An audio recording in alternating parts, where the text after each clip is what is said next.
Good evening, ladies and gentlemen. My name is Grace Ingabire, but I like to go by the name of Ukwezi.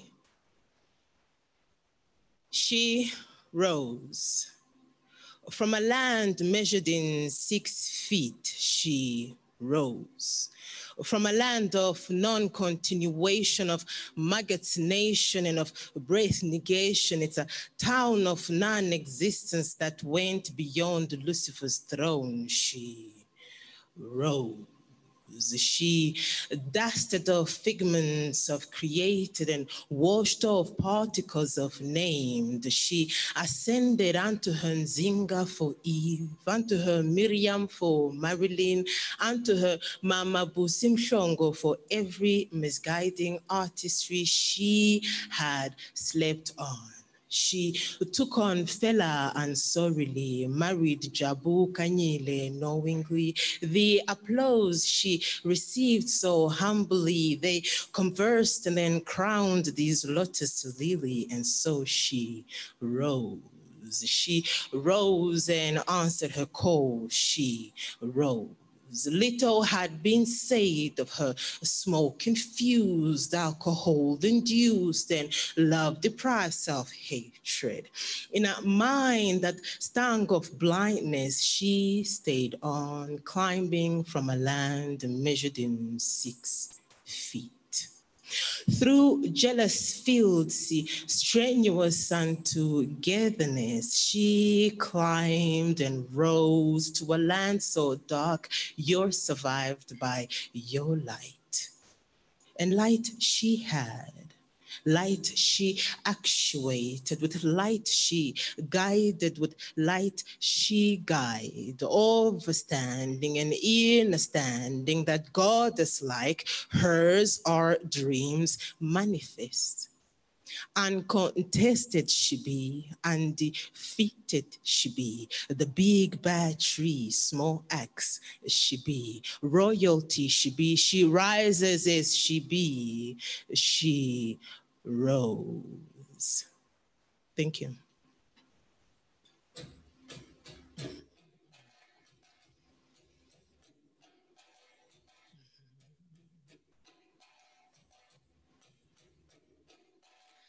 Another time, it's another day, another hour, and another minute. It's a second chance, a second time to give thanks that I walk this planet as an African.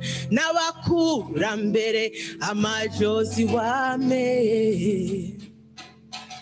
Kumumura mu buhone mu kumishurira no kunyereka inzira nyakuraho rukara yagakwiriye gukiranukira mu kwikunda unakunda kwiyigisha kwiramira kwiramukira kuramukira kawe kwitekerereza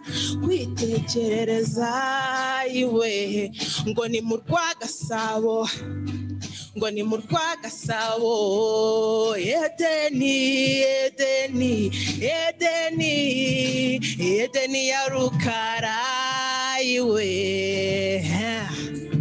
Edeni ya rukara rwabikwiye ni naho tureberaho ni naho tugenderaho ni naho yaturemye itahukira kugira ngo ni naho tureberaho ni naho tugenderaho ni naho yaturemye itahukira ubagararira ubusitani buherereye ubumuntu hawe bugira ubutoto bubobezi bwerekane ubutoni bwawe abato barebereho bakuru baratireho abo mungana bagendereho nabo maze uko kukuyogoza kamere ukwamagane yoboka umuco wiwawe wimenye gakondo sinabi oh ni nayo tureberaho ni nayo tugenderaho ni nayo yaturemye itumenyeraho tureberaho tugenderaho iyaturemye itumenyereho ingwekazi mu bitekerezo intambwe ku yindi ndimanda change for n'importe quoi n'importe qui akupa tembe ya pole pole bila bila ubanza unsobanukirwe taratibu tafadhali taratibu we cause I will learn you something say I will learn you something now I'll learn you something, black is my choice today. Whoa, tubare beraho, ayiwe, tubagendera wigiye cyose. Inaho tureberaho, inaho tugenderaho, inawe yaturemye itangira. Ninaho tureberaho, ninaho tugenderaho, ninawe yaturemye irangiriza.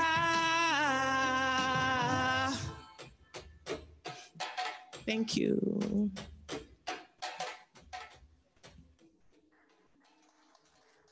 Thank you so much. That was beautiful. Thank you.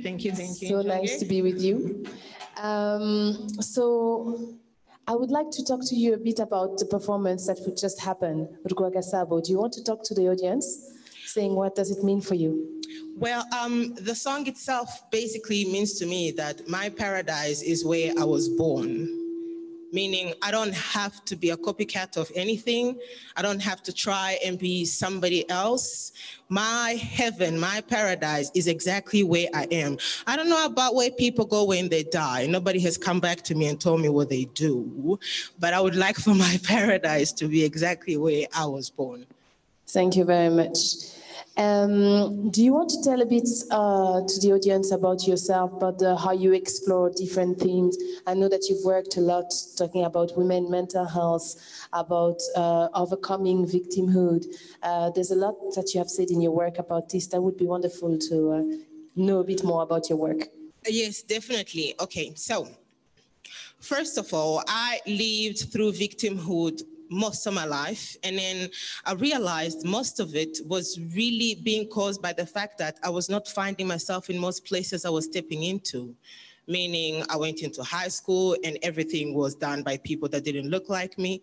I went into university, everything was discovered by people that did not look like me. Then I went into the corporate world and I had to be graced with an accent, you know, to get the respect. And then I realized that it was actually harming my mental health because I would be one person during the day and I would be another person in the evening, two-faced. And then eventually I gained the strength or the power. A few things happened in my life, obviously, that became catalysts to that, which I'm not going to go into in detail. However, a day came about when I realized, no, once I become Ukwezi, I embody an African woman who is confident in herself, who is in charge of her mental health. And so whatever that happens, whatever emotions that are happening from outside of me do not really have to control me. I control them, rather. Yeah. That's wonderful to know that. And I would like to ask my last question, unfortunately. What is your main takeaway from this discussion on decolonizing mental health that we had? My takeaway of decolonizing mental health is the fact that there is a lot of work that has to be done. There's a lot of work that has to be done, especially because I did tell you before that I love your name, and my children have culture. My name is Njonge Karangwa, and my children also have names like that, names that are cultural and that have a meaning and that tell them, listen, you're a Rwandan. And there's no running away. This is where you were born. So my takeaway is the fact that there's a whole lot of work to do, because I simply always have to explain to people that my children's names are easy. You might ask why, but so many times people will be like, oh, and what's your son's name? And I say Mayuchi, but does he not have an easy name? And I'm like, whatever name would be easier. And all of these things, although we don't realize it, they really do affect our mental health. We still have a long way to go if I have to explain my identity to one such as I, because it means when I go for therapy, how am I going to be received? Yeah. Especially if I choose to look the way that I look. How will I be received? And will the service really be as good as it would have been had I walked in as Grace with my high heels and my pencil skirts and all that? You know, so we still have a long way to go. The fact that I still have to sit and mull over the therapist I'm going to see, and how is she going to receive me, and how is it going to work out for me? And is this really an African problem if I can't even find someone who identifies with who I am? So there's a long way to go, but bravo for starting it up. Thank you for being part of it. I think it's really a joint effort. So this was Ukwezi Muganago. And we're coming soon with other performances.